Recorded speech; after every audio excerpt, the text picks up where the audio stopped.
धर्मां दे ठाडे दरबार, तुद बिन सुरत करे को मेरी। दर्शन दीजै खोल के वार, तेरे कवन कवन गुण कह कह गावा। तू साहिब गुणी निधाना, तुमरी महिमा बरन ना सको। तू ठाकुर ऊच भगवाना। सतनाम धन वाहिगुरु साहिब जी।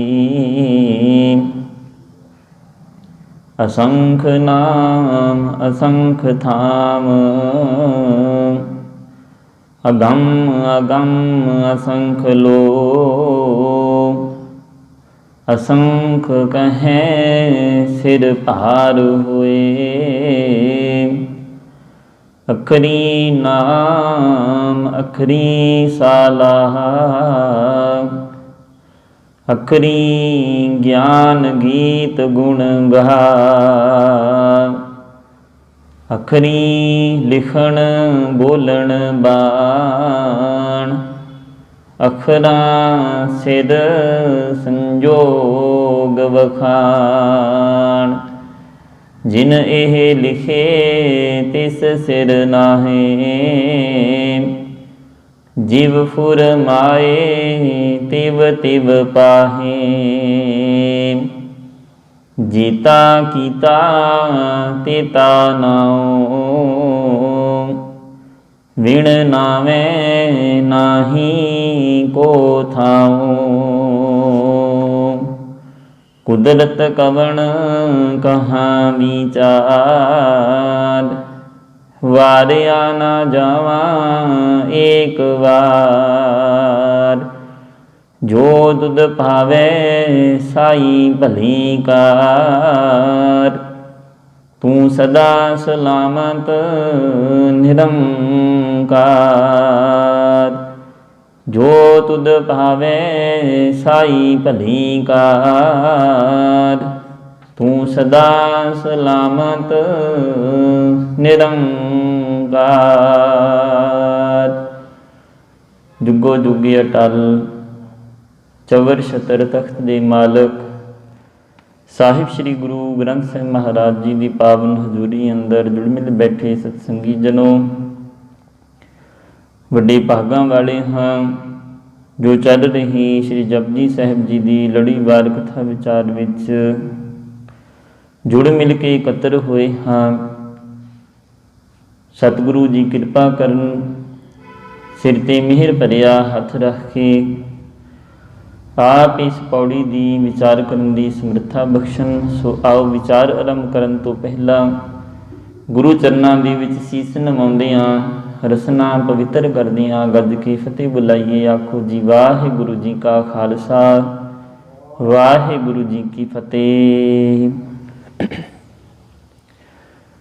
साहिब श्री गुरु नानक देव पातशाह जी जपजी साहिब जी की 19वीं पौड़ी के अंदर सानू समझा रहे ने। हजूर आखदे कि उस परिपूर्ण परमात्मा दे अनेकां ही नाम हन, अनेकां ही उहदे टिकाणे हन। असंख नाम असंख थाम, कि उहदे परमात्मा ने जो भी संसार की रचना की है वो सारे ही शरीरां दे विच वस रहे है। हरेक हिरदे दे विच उस दा वस है। असीं जदों किसी नूं कोई चिट्ठी पत्र लिखना हुंदा है ते उहदे वास्ते दो चीज़ां जरूरी हुंदियां ने। एक ते सामने वाले दा नाम सानूं पता होना चाहिए ते दूसरा उहदी रहाइश दा,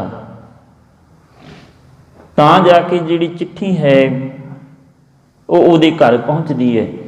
नहीं तो वापस आ जाएगी तो पोस्ट मास्टर आख देगा भी तुहाडी चिट्ठी दे उत्ते जिहड़ा एड्रैस लिखिया सी वो सही नहीं सी, इस करके चिट्ठी अपने असली पते ते नहीं पहुँच सकी।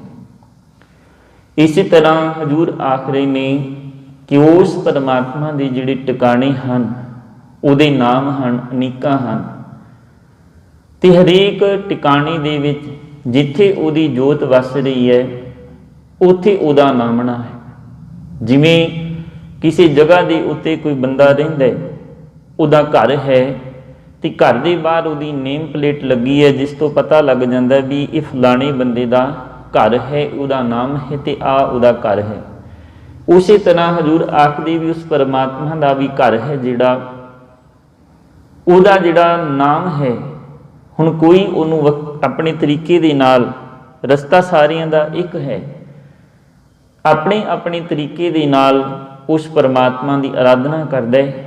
कोई बोले राम राम, कोई खुदाए, कोई सेवे गुसैया, कोई अल्लाह, कोई उन्होंने खुदा आख रहा है, कोई उसनों राम राम आख रहा है, कोई उसनों साईं आख रहा है, तो कोई उसनों अल्लाह आख रहा है। टिकाणा नाम परमात्मा के वखरे वखरे ने, अनेका नाम ने, असंख नाम। ये चार आपां उदाहरणां लईआं ने बाणी दे विचों, चार नाम साडे सामने आए ने। नहीं तो संसार दे विच किन्ने मजहब ने, हरेक ने उस परमात्मा का जिहड़ा नाम है अपने तरीके दे नाल उचारे है। जिवें दा किसी नूं प्रतीत होया उन्हें उवें दा परमात्मा का नाम रख लिया। जे उन्होंने कोई धरती का पालनहार लग्या, धरती दे जिहड़ा रखिया करन वाले, धरती का पालनहार है। गो का अर्थ हुंदा धरती, ते पाल का अर्थ हुंदा पालनहार, ते नाम उसने रख लिया गोपाल, जिहड़ा धरती नूं पालण वाले। जिहड़ा इस तरीके दे नाल हजूर आखदे भी वखरे वखरे तरीकिਆਂ दे नाल मनुख ने उस परमात्मा की जिवें दी वडियाई लगी, जिवें दा उन्हें महसूस किया, उवें दा ही उस परमात्मा का नाम है जिहड़ा उन्हें उचारिया। वो दीन बंधु है, वो दर्द वंडाउण वाला है, दुखियां दा यार है। वखरे वखरे तरीकिਆਂ दे नाल उस परमात्मा की जिहड़ी वडियाई है वो कीती गई। ते हजूर आखदे ने भी परमात्मा अगम अगम असंख लोग, अनेकां जिहड़े भ्रमण करन वाले ने, जिहदे ताईं पहुँच नहीं की जा सकती। उस परमात्मा के असंख अनेकां ही लो जिहड़े मंडल हैं, लोक हैं, जिन्हां तक उहदा जिथे उहदा टिकाणा है। असी एक पृथ्वी नूं जाणदे हां, जां कुछ होर ग्रह हैं, सूरज है, मंगल ग्रह है, बुध ग्रह है, कुछां दे असी नाम हैं जिहड़े जाणदे हां। पर हजूर आखदे भी अगम अगम असंख लोक, अनेकां ही लोक हैं जिन्हां दे तक पहुँच नहीं की जा सकती, जिन्हां दे तक अंदाजा ही लगाया जा सकता भी एवें दा परमात्मा का घर होवेगा। असीं बाणी पढ़दे हां रोज़, ते हजूर आखदे ने सो दर तेरा किहा सो कर किहा। बाणी दे विच आउंदा भी तेरा दर किवें दा है, तेरा घर किवें दा है, अंदाजा लाया जाता है। तो हजूर आखदे ने सो दर तेरा किहा सो कर किहा, जित बह सर्व संभाले, जिथे बह के तू सारियां दी संभाल कर रहे हैं, तेरा वो दरवाजा किवें दा होवेगा, तेरा दर है जिहड़ा वो किवें दा होवेगा। ते जिस जगह दे उत्ते तू वासा कर रहे हैं, जिस जगह दे विच तू रह रहे हैं, वो तेरा घर किन्ना क सोहना होवेगा, किन्ना क वड्डा होवेगा भी जिहदे विच तू रह के सारे जीआं दी संभाल करी जा रहे हैं। कोई भी तेरे दर ते आंदा है, कोई भी तेरे अगे आके अपना दुखड़ा रोंदा है, तो उसदी मदद करने दे वास्ते तैयार होने। सो दर तेरा किहा सो कर किहा, किवें दा तेरा दर है, किवें दा तेरा घर है। हजूर आखदे भी वो जिहड़ा परमात्मा है बहु बेअंत अत बड़ो गाहरो था नहीं अगूचा। वो जिहड़ा परमात्मा है बहुत वड्डा है, बहुत बेअंत है, जिहदा अंत ही नहीं पाया जा सकता। बड़ो गाहरो बड़ा है, गाहरो बड़ा उच्चा है, जिहदे तक पहुँच ही नहीं की जा सकती। अगहूचा जिहदे तक पहुँचे ही नहीं जा सकता। इहो जिहा वो परमात्मा का जिहड़ा घर है, वो टिकाणा है, जिहदे तक असीं सोच सकते हैं, अंदाज़ा ला सकते हैं, पर उहदे तक पहुँच नहीं की जा सकती। क्योंकि जे परमात्मा दे तक पहुँच की गई, शरीर ने उत्थे तक पहुँचने की हिम्मत की गई, तो हजूर आखदे ने फिर परमात्मा का वो जिहड़ा वजूद है, जिहड़ा असीं आखदे हां भी परमात्मा जूना दे विच नहीं आउंदा, उहदा कोई साकार रूप नहीं है, फिर वो जिहड़ा ਸਰੂਪ है ना, जिवें दे अज दे माहौल हैं, अज का जिहड़ा असीं चित्र वेखदे हां, 33 करोड़ देवी देवते पैदा कर दिते गए ने, किन्ने बाबे हैं अज संसार दे विच जिहड़े रब नूं अपने तरीके दे नाल पेश करदे ने। हर साल कोई नवां बाबा पैदा हो जाता है, तो इस तरह उन्होंने रब नूं भी एक वखरे तरीके दे नाल मॉडिफाई करके उन्होंने साडे सामने पेश कर देना। इस करके हजूर आखदे भी वो परमात्मा इहो जिहा है, सभी घटी शह वसै, शह बिन घट ना कोई, शह का अर्थ है परमात्मा। तो हजूर आखदे ने परमात्मा सारियां दे हिरदियां दे विच वसदा, भी इन्ना क दूर है परमात्मा तेरे तो, ते तेरे अंदर होके बैठा है, तां ही तेरा जिहड़ा जीवन लीला चल रही है, इस जोत दे विच परमात्मा वस रहा है। तो उस तो बिना इहो जिहा कोई शरीर ही नहीं हैगा जिहदे विच उहदा वासा ना होवे। सभी घटी शह वसै, शह बिन घट ना कोई, इस परमात्मा तो बिना कोई हिरदा इहो जिहा है ही नहीं, चाहे वो जीव जंतु ने, चाहे वो मनुखा प्राणी है, जां होर भी जिन्नियां 84 लख जूना मन्नियां जांदियां ने, हरेक दे अंदर वो परमात्मा गुप्त रूप दे विच होके बैठा है, ते साकार रूप दे विच होके सारियां दी वो सहायता कर रहा है। हजूर आखदे उस परमात्मा की वडियाई असंख कहें सिर भार हुए। जे कोई अपने मुख तो उहदी वडियाई करने की हिम्मत करदा है, कोई आखे मैं परमात्मा का अंदाजा ला लिया, परमात्मा एवें दा है, उहदा स्वरूप एवें दा दिखदा है। हुण असीं वेखदे हां भी बाणी दे विच ते परमात्मा नूं बड़ा सुंदर दिखाया गया है, बड़ी सोहनी उहदी जिहड़ा स्वरूप है। वो कोई उहनूं आखदा भी तू कोमल फुੱਲ दे वर्गा, कोई आखदा भी तेरा जिहड़ा वजूद है बड़ा सोहना है, मन नूं मोहण वाला है। तो असीं जे होर फिरकियां की गल करिए तो उन्हां दे विच जिहड़ा परमात्मा का रूप है भयानक करके चितारिया गया। काली माता की असीं उदाहरण ले लईए, किवें दा स्वरूप उस परमात्मा का पेश किया गया है। उहदे विच भी वो बंदियां दे गले वढ़ रही है, जां जिहड़े दैंत हैं उन्हां दे गलां दा सिरां दा हार परो के अपने गल दे विच पाया है। भी इहो जिहा स्वरूप उस परमात्मा का पेश किया गया। परमात्मा इन्ना क जिहड़ा है भी वो अत्याचार करने वाला है, जां इन्ना क वो निर्दयी है भी जिहड़ा इदां संघार कर दिंदा है। हजूर आखदे नहीं, वो परमात्मा ते बड़ा प्यारा है जिन्हें उसनूं पाउण दी इच्छा जाहिर की है, प्रगट की है, तो अखीर दे विच जे उहदे सच दे रस्ते दे उत्ते चले है तो उहनूं उहदी प्राप्ति हुंदी है। नहीं तो हर कोई उहनूं पाउण दा चाहुंदा है, पर हजूर आखदी भी जिहड़े सैल्फिश हिरदे ने, जिहड़े उस परमात्मा के प्रति जिन्हां दे अंदर प्रेम भावना नहीं है, तो पाउणा उस परमात्मा नूं चाहुंदे ने। हिरदे दे विच कपट है, हिरदे दे विच झूठ बैठा है। पिछे पढ़ के आए ना आपां पंक्ति, असंख मूर्ख अंधकोर, असंख चोर हराम खोर। इहो ਜਿਹੇ ਜਿਹੜੇ मनुख ने संसार ਦੇ ਵਿੱਚ ਉਹ ਕਿਵੇਂ ਉਸ परमात्मा ਨੂੰ ਪਾਲਣਗੇ, क्योंकि ਉਹ ਤੇ ਆਪ ਇਹੋ ਜਿਹਾ शुद्ध है। ਇਹੋ ਜਿਹਾ शुद्ध परमात्मा ਉਹਨੂੰ उस शुद्ध नीति ਦੇ ਦੁਆਰਾ ही पाया जा सकता है, ਜਿਹਦਾ शरीर हिरदा शुद्ध होवे। नहीं तो हजूर आखदे अंदाजे लाउण वाले ही रह जाते हैं। असंख कहें सिर भार होए, जे कोई हिम्मत करदा है ਤਾਂ ਇਹਦੇ ਉਹਦੇ सिर ਦੇ ਉੱਤੇ हजूर आखदे इंज ਕਰਨ ਦੇ ਨਾਲ ਉਹਨਾਂ ਦੇ सिर ਦੇ ਉੱਤੇ ਭਾਰ ਹੁੰਦਾ है। इंज लगता भी जिमें उन्होंने सिर के उत्ते कोई भार रखा गया हो, भाव कि वो कोई भारी चीज़, कोई कूड़ की जिहड़ी पंड है अपने सिर के उत्ते चुकी फिरदे होवन। भाव कि शब्दों के द्वारा असी उस परमात्मा की जिहड़ी वडियाई है वो कर तो सकते हैं, पर उहदा अथाह नहीं पा सकते, उहदा अंत नहीं पा सकते। अगे हजूर समझाउण दा यतन करते हैं। हजूर आखदे ने कि जिसने भी उस परमात्मा का जिक्र किया है, जिन्हें उसनूं पाया है, उन्हें भोलेपन दे विच आके पाया है। चाकरियां चितराइयां दे नाल परमात्मा नूं जिन्हां ने पाउण दी कोशिश की है, उन्हां नूं परमात्मा की वडियाई प्राप्त नहीं हुई। असीं उदाहरण ले लईए जीवन दे विचों, श्री कृष्ण जी का मित्र है भाई सुदामा जी। कहंदे अत दा दलिदरी बंदा है, जीवन दे विच इन्नी क गरीबी है कि बच्चियां नूं 2 वक्त का जिहड़ा खाना है वह भी नहीं नसीब हो रहा। पानी दे विच आटे नूं घोल के बच्चियां नूं दुध कह के पिआउंदा है भी ये दुध है। बच्चियां दा पेट भरन दे वास्ते 2 वक्त का अन्न घर दे विच नहीं। समा बतीत हुंदा है, घर वाली आखदी भी मैनूं इन्हां दा जिहड़ा होर दुख है, बच्चियां दा दुख है जिहड़ा वो नहीं देखिया जांदा। तुहाडा मित्र किन्ना तकड़ा है, किन्ना वो अमीर है, वो राजा है।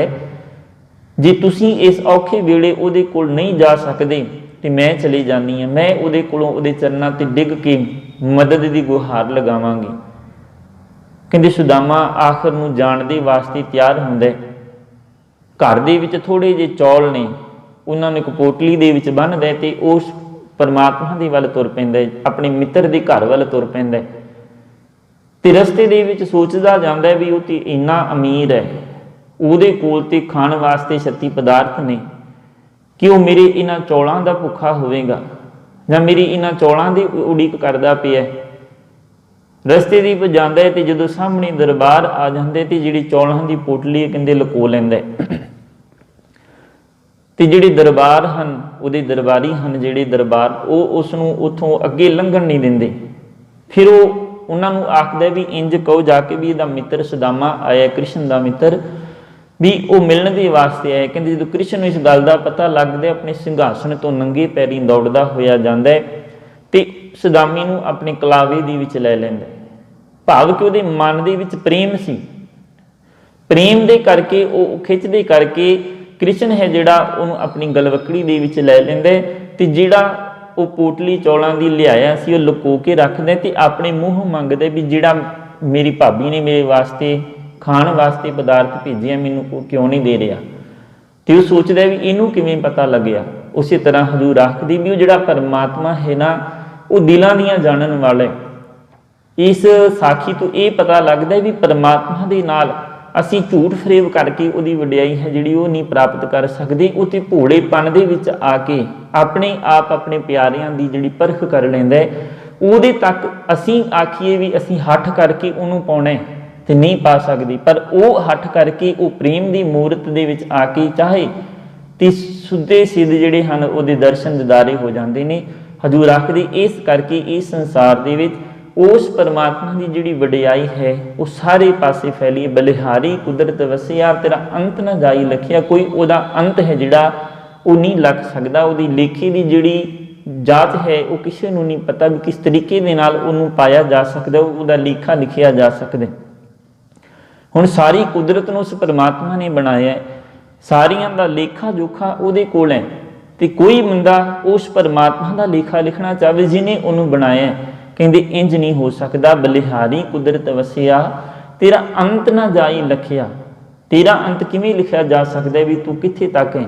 इस करके हजूर समझाउण दा यतन करते हैं कि एक दिन भाई रामानंद जी के मन दे विच विचार आया कि मैं परमात्मा नूं पाउणा है, मैं अज परमात्मा की आराधना करनी है। एक दिवस मन भई उमंग कस चंदन चूवा बहुत सुगंध, हथ दे विच थाल पड़िया, मन दे विच ये तांग पैदा हुई कि मैं परमात्मा नूं पाउणा है।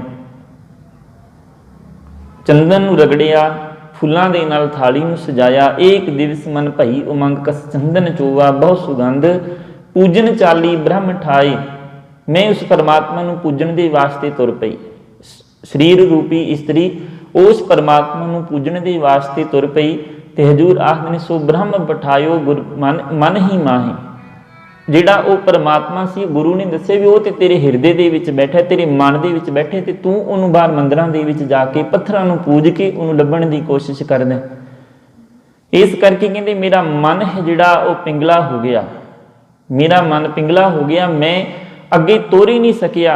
इस करके उस पंक्ति के द्वारा ये जिहड़ी समझ आ गई कि परमात्मा हिरदे रूपी घर दे विच ही बैठा है, उन्होंने बाहर ढूंढिया नहीं जा सकता। उहदी जिहड़ी पहुँच है बहुत ज़्यादा, तो उन्होंने कोई समझण का यतन करे तो आखे भी मैं हठ दे करके उन्होंने पा लवांगा जां तप करके उन्होंने पा लवांगा। वो परमात्मा प्रेम की मूर्त है तो प्रेम के द्वारा ही जिन प्रेम कियो तिन ही प्रभ पायो। प्रेम के द्वारा उस परमात्मा को पाया जा सकता, नहीं तो अखरां के द्वारा असीं उहदी वडियाई ही कर सकते हैं। हजूर आखदे इस तरह जिवें काहू लै पाहन पूज धरियो, सिर काहू लै लिंग गरे लटकायो।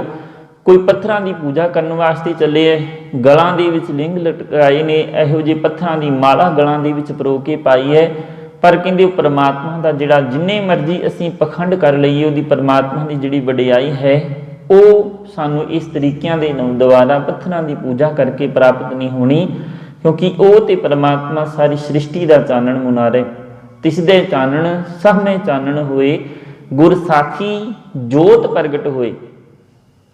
ਉਹਦੇ ਚਾਨਣ ਦੇ ਦੁਆਰਾ ਹੀ ਸਾਰੀ ਸ੍ਰਿਸ਼ਟੀ ਦੇ ਵਿੱਚ ਚਾਨਣ ਹੋਇਆ। ਸਾਰੀ ਸ੍ਰਿਸ਼ਟੀ ਹੈ ਜਿਹੜੀ ਹੋਂਦ ਦੇ ਵਿੱਚ ਆਈ ਹੈ। ਜੇ ਪਰਮਾਤਮਾ ਨਾ ਹੁੰਦਾ ਤੇ ਸੰਸਾਰ ਦੀ ਹੋਂਦ ਕਿੱਥੋਂ ਸ਼ੁਰੂ ਹੋਣੀ ਸੀ। ਤਿਸ ਦੇ ਚਾਨਣ ਸਭ ਮਹਿ ਚਾਨਣ ਹੋਈ, ਉਹਦੇ ਕਰਕੇ ਸਾਰੇ ਹਿਰਦਿਆਂ ਦੇ ਵਿੱਚ ਉਸ ਪਰਮਾਤਮਾ ਦੀ ਜਿਹੜੀ ਜੋਤ ਹੈ ਉਹ ਪ੍ਰਗਟ ਹੋਈ ਹੈ। ਤਿਸ ਦੇ ਚਾਨਣ ਸਭ ਮਹਿ ਚਾਨਣ ਹੋਈ, ਗੁਰ ਸਾਖੀ ਜੋਤ ਪ੍ਰਗਟ ਹੋਈ। ਗੁਰੂ ਦੀ ਸੱਚੀ ਸਾਖੀ, ਸਾਖੀ ਦਾ ਅਰਥ ਹੁੰਦਾ ਜਿਹੜੀ ਸੱਚ ਦੇ ਉੱਤੇ ਆਧਾਰਿਤ ਹੋਵੇ। ਸੱਚੀ ਸਾਖੀ ਦੇ ਦੁਆਰਾ ਜਿਹੜੀ ਜੋਤ ਹੈ ਪ੍ਰਗਟ ਹੋਣੀ ਹੈ। ਤੇ ਇਸ ਕਰਕੇ ਹਜ਼ੂਰ ਆਖਦੇ ਵੀ ਸ਼ਬਦਾਂ ਦੇ ਦੁਆਰਾ ਉਹਦੀ ਅਸੀਂ ਵਿਚਾਰ ਕਰ ਸਕਦੇ ਹਾਂ। ਅਖਰੀ ਨਾਮ ਅਖਰੀ ਸਾਲਾ, ਅਖਰੀ ਗਿਆਨ ਗੀਤ ਗੁਣ ਗਾ। ਕੋਈ ਅੱਖਰਾਂ ਦੇ ਨਾਮ ਨਾਲ ਉਹਦੇ ਨਾਮ ਨੂੰ ਚੇਤੇ ਕਰਦਾ, ਸ਼ਬਦਾਂ ਦੇ ਦੁਆਰਾ ਉਹਦੀ ਸਿਫਤ ਸਲਾਹ ਕਰਦਾ। ਅਖਰੀ ਗਿਆਨ ਗੀਤ ਗੁਣ ਗਾ, ਜਿਹੜੇ ਸੋਹਲੇ ਹਨ, ਜਿਹੜੇ ਉਸ ਪਰਮਾਤਮਾ ਦੇ ਆਨੰਦ ਦੇ ਸੋਹਲੇ ਹਨ, ਆਨੰਦ ਦੇ ਜਿਹੜੇ ਗੀਤ ਹਨ, ਉਹਨਾਂ ਨੂੰ ਅੱਖਰਾਂ ਦੇ ਦੁਆਰਾ ਹੀ ਮਨੁੱਖ ਗਾਉਣ ਦਾ ਯਤਨ ਕਰਦਾ। ਅੱਖਰੀ ਲਿਖਣ ਬੋਲਣ ਬਾਣ, ਅੱਖਰਾਂ ਦੇ ਦੁਆਰਾ ਹੀ ਜਿਹੜੇ ਲਗਾਤਾਰ ਅਸੀਂ ਸ਼ਬਦ ਮੁਖ ਤੋਂ ਬੋਲਦੇ ਹਾਂ, ਉਹਨਾਂ ਦੀ ਮਾਲਾ ਹੈ ਜਿਹੜੀ ਲਿਖਿਆ ਵੀ ਅੱਖਰਾਂ ਦੇ ਦੁਆਰਾ ਜਾਂਦਾ ਤੇ ਬੋਲਿਆ ਵੀ ਸ਼ਬਦਾਂ ਦੇ ਦੁਆਰਾ ਜਾਂਦਾ। ਹਜ਼ੂਰ ਆਖਦੇ ਇਸ ਕਰਕੇ ਉਸ ਪਰਮਾਤਮਾ ਦੀ ਜਿਹੜੀ ਲੇਖੇ ਦੀ ਵਿਚਾਰ ਹੈ ਉਸ ਨੂੰ ਅਸੀਂ ਸ਼ਬਦਾਂ ਦੀ ਦੁਆਰਾ ਗਾ ਸਕਦੇ ਹਾਂ। ਜਿਨ ਇਹ ਲਿਖੇ ਤਿਸ ਸਿਰ ਨਾਹੀਂ, ਤੇ ਜਿਨੇ ਇਹ ਲੇਖੇ ਦੀ ਜਿਹੜੀ ਜਾਤ ਹੈ ਲਿਖੀ ਹੈ ਅਸੀਂ ਉਹਦੇ ਉੱਤੋਂ ਨਹੀਂ ਹੋ ਸਕਦੇ। ਉਹਨੇ ਇਸ ਸੰਸਾਰ ਦੀ ਰਚਨਾ ਕੀਤੀ ਹੈ। ਹਜ਼ੂਰ ਆਖਦੇ ਭਾਵੇਂ ਅਕਾਲ ਪੁਰਖ ਦੀ ਜਿਹੜੀ ਕੁਦਰਤ ਦਾ ਲੇਖਾ ਹੈ, ਕੋਈ ਕਰਨ ਦੇ ਲਈ ਲਫ਼ਜ਼ ਅਸੰਖ ਹਨ, ਅਨੇਕਾਂ ਉਹਦੇ ਸ਼ਬਦ ਹਨ ਜਿਨ੍ਹਾਂ ਦੇ ਦੁਆਰਾ ਅਸੀਂ ਪਰਮਾਤਮਾ ਦੀ ਜਿਹੜਾ ਲੇਖਾ ਹੈ ਪਰਮਾਤਮਾ ਦਾ ਉਹਦੀ ਵਿਚਾਰ ਕਰ ਸਕਦੇ ਹਾਂ। ਅਸੀਂ ਸ਼ਬਦਾਂ ਦੇ ਨਾਲ ਉਹਦੀ ਵਡਿਆਈ ਕਰ ਸਕਦੇ ਹਾਂ। ਤੇ ਹਜ਼ੂਰ ਆਖਦੇ ਪਰ ਕੋਈ ਵੀ ਸ਼ਬਦ ਇੱਕ ਅੰਤ ਤੱਕ ਨਹੀਂ ਵੀ ਇਸ ਸ਼ਬਦ ਨੂੰ ਮੈਂ ਬੋਲਤਾ ਤੇ ਇਹਦੇ ਤੋਂ ਅੱਗੇ ਪਰਮਾਤਮਾ ਦੀ ਵਡਿਆਈ ਨਹੀਂ ਹੋ ਸਕਦੀ, ਇਹ ਕਾਫੀ ਨਹੀਂ ਹੈ। ਅਕਾਲ ਪੁਰਖ ਦਾ ਨਾਮ ਵੀ ਅੱਖਰਾਂ ਦੇ ਦੁਆਰਾ ਜਿਹੜਾ ਹੈ ਹਜ਼ੂਰ ਆਖਦੇ ਨਹੀਂ ਲਿਆ ਜਾ ਸਕਦਾ ਵੀ ਉਹ ਪਰਮਾਤਮਾ ਤੇ ਇੰਨਾ ਵੱਡਾ। ਅਸੀਂ ਤੇ ਆਪਣੀ ਬੁੱਧ ਦੇ ਦੁਆਰਾ ਉਸ ਪਰਮਾਤਮਾ ਦੀ ਵਡਿਆਈ ਕਰਨ ਦੇ ਵਾਸਤੇ ਕੁਝ ਸ਼ਬਦ ਚੁਣੇ ਨੇ। ਜਿਵੇਂ ਇੰਝ ਸਮਝ ਲਈਏ ਵੀ ਅਸੀਂ ਉਹੀ ਸ਼ਬਦ ਪਰਮਾਤਮਾ ਦੇ ਵਾਸਤੇ ਵਰਤਦੇ ਹਾਂ ਕਿ ਤੂੰ ਰਾਜਾ ਹੈ, ਤੂੰ ਮਹਾਰਾਜਾ ਹੈ, ਤੂੰ ਸੰਸਾਰ ਦਾ ਪਾਲਣਹਾਰ ਹੈ। ਤੇ ਐਵੇਂ ਹੀ ਕੋਈ ਕਿਸੇ ਰਿਆਸਤ ਦਾ ਰਾਜਾ ਹੋਵੇ, ਸ਼ਾਸਕ ਹੋਵੇ, ਤੇ ਜਦੋਂ ਉਹਦੇ ਸਾਹਮਣੇ ਕੋਈ ਗਰੀਬ ਨਿਮਾਣਾ ਜਾਂਦਾ ਤੇ ਉਹ ਵੀ ਇਹੀ ਸ਼ਬਦ ਉਚਾਰਨ ਕਰਦਾ ਕਿ ਤੁਸੀਂ ਰਾਜੇ ਹੋ, ਤੁਸੀਂ ਮਹਾਰਾਜੇ ਹੋ, ਤੁਸੀਂ ਸਾਡੇ ਜਗਤ ਦੇ ਪਾਲਣਹਾਰ ਹੋ, ਕਿਉਂਕਿ ਤੇਰੇ ਕੋਲੋਂ ਸਾਨੂੰ ਜਿਹੜੀ ਧਨ ਪ੍ਰਾਪਤ ਹੁੰਦਾ, ਤੇਰੇ ਕੋਲੋਂ ਸਾਨੂੰ ਖਾਣ ਨੂੰ ਮਿਲਦਾ। ਤੇ ਹਜ਼ੂਰ ਆਖਦੇ ਵੀ ਇੱਕੋ ਜਿਹੇ ਸ਼ਬਦ ਅਸੀਂ ਕਿਵੇਂ ਬੋਲ ਕੇ ਇੱਕ ਆਮ ਮਨੁੱਖ ਦੀ ਜਿਹੜੀ ਤੁਲਨਾ ਹੈ ਪਰਮਾਤਮਾ ਦੇ ਨਾਲ ਕਰ ਸਕਦੇ ਹਾਂ, ਕਿਉਂਕਿ ਉਹਦਾ ਵੀ ਅੰਤ ਹੀ ਨਹੀਂ ਪਾਇਆ ਜਾ ਸਕਦਾ। ਫਿਰ ਜਿਹੜਾ ਰਾਜਿਆਂ ਦਾ ਵੀ ਰਾਜਾ ਹੈ, ਰਾਜਾਨ ਰਾਜ, ਜਿਹੜਾ ਰਾਜਿਆਂ ਦਾ ਵੀ ਰਾਜਾ ਹੈ, ਉਹਦੀ ਵਡਿਆਈ ਕਿੱਦਾਂ ਕਰਾਂਗੇ। ਹਜ਼ੂਰ ਆਖਦੇ ਇਸ ਕਰਕੇ ਸ਼ਬਦਾਂ ਦੇ ਦੁਆਰਾ ਵੀ ਉਸ ਪਰਮਾਤਮਾ ਦੀ ਜਿਹੜੀ ਸਿਫਤ ਸਲਾਹ ਹੈ ਅੱਖਰਾਂ ਦੇ ਰਾਹੀਂ ਨਹੀਂ ਕੀਤੀ ਜਾ ਸਕਦੀ, ਪਰ ਅੱਖਰਾਂ ਦੇ ਰਾਹੀਂ ਉਹਦੀ ਜਿਹੜੀ ਵਡਿਆਈ ਹੈ ਉਹਨੂੰ ਗਾਇਆ ਜਾ ਸਕਦਾ ਹੈ। ਅੰਤ ਨਹੀਂ ਪਾਇਆ ਜਾ ਸਕਦਾ। ਮੈਂ ਜਿਹੜੇ ਸ਼ਬਦ ਬੋਲ ਦਿੱਤੇ ਇਹਨਾਂ ਦੇ ਦੁਆਰਾ ਵਸੇ ਆਖਰੀ ਵਿਚਾਰੇ ਤੋਂ ਅੱਗੇ ਨਹੀਂ ਹੋ ਸਕਦੀ। ਹਜ਼ੂਰ ਆਖਦੇ ਅਕਾਲ ਪੁਰਖ ਦਾ ਜਿਹੜਾ ਗਿਆਨ ਵੀ ਅੱਖਰਾਂ ਦੀ ਰਾਹੀਂ ਵਿਚਾਰਿਆ ਹੀ ਜਾ ਸਕਦਾ ਹੈ।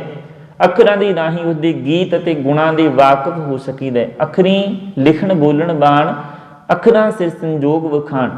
ਅੱਖਰਾਂ ਦੇ ਦੁਆਰਾ ਬੋਲੀ ਦਾ ਲਿਖਣਾ ਤੇ ਬੋਲਣਾ ਵੀ ਅੱਖਰਾਂ ਦੀ ਰਾਹੀਂ ਹੀ ਦੱਸਿਆ ਜਾ ਸਕਦਾ ਹੈ। ਹਜ਼ੂਰ ਆਖਦੇ ਇਸੇ ਕਰਕੇ ਸ਼ਬਦ ਅਸੰਖ ਵਰਤੇ, ਅਨੇਕਾਂ ਸ਼ਬਦ ਵਰਤੇ ਨੇ, ਉੱਥੇ ਇੱਕ ਨਹੀਂ ਵਰਤਿਆ ਵੀ ਇੱਕੋ ਸ਼ਬਦ ਦੇ ਦੁਆਰਾ ਪਰਮਾਤਮਾ ਦੀ ਵਡਿਆਈ ਹੋਣੀ ਹੈ। ਹਜ਼ੂਰ ਆਖਦੇ ਇਸ ਕਰਕੇ ਸ਼ਬਦ ਅਸੰਖ ਵਰਤੇ ਹੈ। ਜਿਸ ਅਕਾਲ ਪੁਰਖ ਨੇ ਜੀਵਾਂ ਦੇ ਸੰਜੋਗ ਦੇ ਇਹ ਅੱਖਰ ਲਿਖੇ ਹਨ, ਜਿਨ ਇਹ ਲਿਖੇ ਤਿਸ ਸਿਰ ਨਾਹੀਂ, ਜਿਹੜੇ ਇਹ ਜੀਵਾਂ ਦੇ ਸੰਜੋਗ ਹਨ, ਜਿਹੜੇ ਸਾਡੇ ਸੰਜੋਗ ਦੇ ਅੱਖਰ, ਸਾਡਾ ਜਿਹੜਾ ਲੇਖਾ ਹੈ ਉਸ ਪਰਮਾਤਮਾ ਨੇ ਲਿਖਿਆ। ਤੇ ਹਜ਼ੂਰ ਆਖਦੇ ਨੇ ਉਹਦੇ ਸਿਰ ਉੱਤੇ ਕੋਈ ਲੇਖ ਨਹੀਂ ਵੀ ਅਸੀਂ ਉਹਦੇ ਉੱਤੇ ਕੋਈ ਲੇਖ ਲਿਖ ਸਕੀਏ ਵੀ ਉਹ ਪਰਮਾਤਮਾ ਨੇ ਤੇ ਸਾਡਾ ਲੇਖਾ ਲਿਖਿਆ ਤੇ ਅਸੀਂ ਉਹਦੇ ਲੇਖੇ ਦੀ ਵਿਚਾਰ ਕਰੀਏ ਸ਼ਬਦਾਂ ਦੇ ਦੁਆਰਾ, ਕਿਉਂਕਿ ਉਹਦਾ ਤੇ ਕੋਈ ਵਜੂਦ ਹੀ ਨਹੀਂ ਹੈ। ਭਾਵ ਕਿ ਉਸ ਸਰੀਰਕ ਰੂਪ ਦੇ ਵਿੱਚ ਸਾਡੇ ਵਿੱਚ ਨਹੀਂ ਹੈ, ਪਰ ਗੁਪਤ ਹੋ ਕੇ ਸਾਰਿਆਂ ਸਰੀਰਾਂ ਦੇ ਵਿੱਚ ਵਿਚਰ ਰਿਹਾ। ਸਾਰੇ ਸਰੀਰਾਂ ਦੇ ਵਿੱਚ ਉਹਦੀ ਜੋਤ ਹੈ। ਜਦੋਂ ਅਸੀਂ ਉਹਦੇ ਥਾਂ ਟਿਕਾਣੇ ਨੂੰ ਨਹੀਂ ਜਾਣਦੇ, ਜਿਵੇਂ ਅਸੀਂ ਪਹਿਲਾਂ ਗੱਲ ਕੀਤੀ ਵੀ ਜਿੰਨਾ ਚਿਰ ਤੱਕ ਚਿੱਠੀ ਦੇ ਉੱਤੇ ਨਾਮ ਤੇ ਪਤਾ ਨਾ ਲਿਖਿਆ ਹੋਵੇ, ਚਿੱਠੀ ਆਪਣੇ ਐਡਰੈਸ ਤੇ ਨਹੀਂ ਪਹੁੰਚਦੀ। ਉਸੇ ਤਰ੍ਹਾਂ उस परमात्मा का कोई एक टिकाणा तो है नहीं भी जिसी उस जगह ते गल करिए भी परमात्मा एक जगह के उत्ते रहिंदा है। जिवें दो फिरके गुरु नानक देव पातशाह जी ने बयान किए ने भी संसार दे विच जिहड़े दो फिरके ने वो मानते ने भी परमात्मा बस इत्थे रहिंदा, इदू गांह किते होर नहीं। जिहड़े दो फिरके हन वो ये मानते ने कि परमात्मा इन्हां दो जगह के उत्ते रहिंदा, इदू गांह कोई होर नहीं। हिंदू जिहड़े हन वो मंगते हैं कि जिहड़े परमात्मा है वो मंदिरां दे विच रहिंदा है, ते जिहड़े मुसलमान आखदे ने भी पश्चिम दे विच ओहदा एक जिहड़ा टिकाणा है काबा है, पर जिहड़ा अल्लाह है उत्थे निवास करदा है। इस करके हजूर आखदे भी परमात्मा दा ते सारा संसार है, वो तो सारी जगत का पालनहार है, सारे संसार दे विच ओहदी जोत है जिहड़ी वो विचर रही है। इस करके जिव फरमाए तिव तिव पाहे कि उस परमात्मा ने जिमें अकाल पुरख का हुक्म हुंदा, जिव फरमाए जिमें फरमा दिता, जिमें हुक्म कर दिता, उसे तरह ही जीव अपने जिहड़े संजोग हैं, अपने जिहड़े कर्म हैं इस संसार दे विच भोगदे हैं। जेता कीता तेता नाम, हजूर आखदे जितना ये पैदा किया होया है परमात्मा के द्वारा संसार, उन्ना ही अकाल पुरख ने ये सारा जगत बनाया, तो उतना ही वह जिहड़ा नाम है उन्ना ही उच्चा है। जीता कीता तेता नाम मिण नामे ना ही को थां, ते सारियां दे नाम रखे हुए ने। किन्नियां हुण असीं संसार दे विच उदाहरण लै रहीए, मच्छी दीयां जातियां किन्नियां ने, ते उहदे टिकाणे भी वखरे वखरे ने, उन्हां दे नाम ही वखरे वखरे ने। इक्को किस्म है मच्छी दी, पर उहदे जिहड़ियां प्रजातियां हन किन्नियां ने, किन्ने उहदे टिकाणे ने, किन्ने उन्हां दे नाम ने। ते हजूर आखदे ने बिन नाम है ना ही को थां, ते नाम तो बिना इहो जी कोई जगह ही नहीं हैगी भी संसार दे विच जिहड़ी ना बनाई हुई उस परमात्मा ने। कोई ना कोई उहदा नाम है, कोई ना कोई उद्देश है जिथे उहदा वजूद है, जिथे उहदा नामना है। हजूर आखदे ते इस करके उहदी जिहड़ी लेखे दी विचार है उहनूं असीं महसूस कर सकदे हां, अखरां दे द्वारा गा तो सकते हैं, पर उसका अंत नहीं पा सकता। जे इंज कह लीए भी किसी गूंगे मनुख ने गुड़ खाधा होवे ते उहनूं पुछीए भी तेनों स्वाद किवें दा आया, ते हजूर आखदे कहो कबीर गूंगे गुड़ खाया, पूछे ते क्या कहिए। उन्होंने तो फिर ये दसना भी मैनूं आनंद आ गया है, मैं इस चीज़ नूं बयान नहीं कर सकता शब्दां दे विच, मैनूं किहो जिहा प्रतीत होया। ते हजूर आखदे ने यह विश्व संसार तुम देखदे, ये हर का रूप है, हर रूप नदरी आया। ये जिहड़ा संसार का असीं ढांचा वेख रहे हैं, हजूर आखदे ये विश्व संसार तुम देखदे, संसार की जिहड़ी नुहार असीं वेख रहे हैं, ये हर का रूप है, हरि का ही रूप है। सारा जगत उन्हें पैदा किया, ते सारा कुछ उहदे हुक्म दे विच चल रहा है, ते उहदे रूप नूं वेखण दे वास्ते हर रूप नदरी आया, हरि का रूप होना पैना है। हरि दे रूप दे द्वारा उस परमात्मा का जिहड़ा लेखा है वो नज़र आउंदा है। हजूर आखदे इसी तरह कुदरत कवन कहाँ विचार, वारिया ना जावा एक बार, कि मेरी की समर्था है कि मैं उस परमात्मा की कोई विचार कर सकां, ते उहदे तो मैं ते एक बार भी उहदे तो बलिहार जाण जोगा नहीं, उहदे तो वारे वारे जाण जोगा नहीं। इंज समझ लईए भी जदों गुरु गोबिंद सिंह पातशाह जी दे सिख भाई कन्हैया जी लड़ाई के मैदान के विच ना ये देख रहे सन भी ये मुसलमान है, ना ये देख रहे सन भी ये जिहड़ा सिख है, वो सारिਆਂ ਨੂੰ बराबरता ਦੇ ਵਿੱਚ रख के उन्होंने पानी पिलाउण ਦੀ ਜਿਹੜੀ सेवा से करते हैं। तो जदों गुरु गोबिंद सिंह पातशाह जी के द्वारा उन्होंने पूछा जाता है, जो सिख शिकायत करते हैं भी असी जिन्निਆਂ ਨੂੰ फटड़ करके मार के धरती ते सुੱਟਦੇ हाँ, एक कन्हैया उन्होंने पानी पिया के फिर साडे सामने लड़न के वास्ते खड़ी कर दिंदा है। तो गुरु गोबिंद सिंह पातशाह जी पूछते हैं भी तू इदां क्यों किया? कहते पातशाह मैनू तो मैदान दे विच सारे इक्को जे प्रतीत होंदे ने, मैनू नहीं पता जिहदे वल भी मैं तकदा मैनू उत्थे तेरी जिहड़ी मूरत है वो नज़र आउंदी है, सारियां दे शरीरां दे विच मैनू तेरा ही वासा नज़र आउंदा। इस करके मैनू तो पता ही नहीं भी उत्थे सिख है या मुसलमान है, जो भी मेरे सामने आउंदा है मैं तैनू समझ के उन्होंने पानी पिला दिंदा। तो गुरु गोबिंद सिंह पातशाह जी ने फिर आख्या सी भी पानी के नाल नाल आले मलम भी लै जा, जिहड़ा फट्टड़ हुंदा है उन्होंने मलम भी ला दिया करी, मलम पट्टी भी उहदी कर दिया करी। इस तरह हजूर आखदे भी वो परमात्मा ते सारियां दे विच वसदा है। ਤੇ ਉਹਦੀ ਲੇਖੇ ਦੀ ਜਿਹੜੀ ਵਿਚਾਰ ਹੈ ਉਹਨੂੰ ਸ਼ਬਦਾਂ ਦੀ ਦੁਆਰਾ ਨਹੀਂ ਕੀਤਾ ਜਾ ਸਕਦਾ।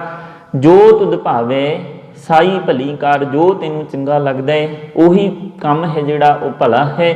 ਤੂੰ ਸਦਾ ਸਲਾਮਤ ਨਿਰੰਕਾਰ, ਤੂੰ ਸਦਾ ਸਥਿਰ ਰਹਿਣ ਵਾਲਾ ਹੈ, ਨਿਰੰਕਾਰ ਹੈ, ਆਕਾਰ ਤੋਂ ਰਹਿਤ ਹੈ, ਜਿਹੜਾ ਕਿਸੇ ਕਲੰਕ ਤੋਂ ਮਾਇਆ ਦੇ ਪ੍ਰਭਾਵ ਤੋਂ ਰਹਿਤ ਹੈ ਹਜ਼ੂਰ ਆਖਦੇ। ਇਸ ਕਰਕੇ ਉਸ ਪਰਮਾਤਮਾ ਦੀ ਜਿਹੜੀ ਵਿਚਾਰ ਹੈ ਉਹਨੂੰ ਸ਼ਬਦਾਂ ਦੇ ਦੁਆਰਾ ਤੇ ਅਸੀਂ ਗਾ ਸਕਦੇ ਹਾਂ। ਉਹਦੀ ਆਨੰਦ ਦੇ ਜਿਹੜੇ ਸੋਹਲੇ ਹਨ, ਖੁਸ਼ੀ ਦੇ ਜਿਹੜੇ ਗੀਤ ਹਨ ਉਹਨਾਂ ਨੂੰ ਤੇ ਸ਼ਬਦਾਂ ਦੇ ਦੁਆਰਾ ਗਾ ਸਕਦੇ ਹਾਂ, ਪਰ ਉਹਦਾ ਅੰਤ ਨਹੀਂ ਪਾ ਸਕਦੇ, ਕਿਉਂਕਿ ਅਜਿਹਾ ਕਰਨ ਵਾਲੇ ਸੰਸਾਰ ਤੋਂ ਅਨੇਕਾਂ ਹਨ ਜਿਹੜੇ ਉਹਦੇ ਗੁਣਾਂ ਦਾ ਅੰਤ ਪਾਉਂਦਿਆਂ ਇਸ ਸੰਸਾਰ ਤੋਂ ਅੰਤ ਨੂੰ ਚਲੇ ਗਏ ਹਨ। ਸੋ ਸਤਿਗੁਰੂ ਜੀ ਕਿਰਪਾ ਕਰਨ, ਅਖੀਰਲੀਆਂ 2 ਪੰਕਤੀਆਂ ਪੜ੍ਹ ਕੇ ਇਸ ਪੌੜੀ ਦੀ ਸਮਾਪਤੀ ਦੇ ਵੱਲ ਆਈਏ। ਜੋ ਤੁਧ ਭਾਵੇ ਸਾਈ ਭਲੀ ਕਾਰ, ਤੂੰ ਸਦਾ ਸਲਾਮਤ ਨਿਰੰਕਾਰ।